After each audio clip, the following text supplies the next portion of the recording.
नमस्कार, सत्यदर्शन न्यूज मध्ये आपले स्वागत आहे। मी पायल शहा।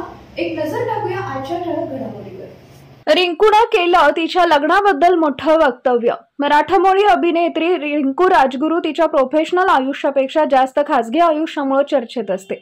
सैराट सिनेमानंतर एका रात्रीत प्रसिद्धी झोतात आलेल्या रिंकूच्या खासगी आयुष्याबद्दल जाणून घेण्यासाठी चाहते उत्सुक असतात। दरम्यान नुकत्याच झालेल्या एका मुलाखतीत रिंकू हिने तिच्या लग्नाबद्दल मोठं वक्तव्य केलंय। रिंकू हिला लग्न कधी करणार असे अनेक चाहते प्रश्न विचारत असतात, तेव्हा मुलाखतीच्या माध्यमातून अभिनेत्री म्हणाली, मी अद्याप जोडीदार म्हणून कोणाला शोधलं नाही, मला तसा मुलगा भेटलाच नाही, भेटल्यानंतर लग्न करेन। आई बाबा माझ्यासाठी मुलगा शोधतील, त्यांना आवडलेला मुलगा मला सुद्धा आवडेल आणि तेव्हाच मी लग्न करेल असं रिंकू म्हणाली। सध्या सर्वत्र रिंकू तिच्या वक्तव्याची चर्चा सुरू आहे। पुढे अभिनेत्री म्हणाली, मला जर कोणी आवडला तर मी आई बाबांना नक्की सांगेन, हाच तो मुलगा, तोपर्यंत कोणी भेटला नाही तर आई बाबा शोधतील त्या मुलासोबत मी लग्न करेन असं देखील रिंकू म्हणाली।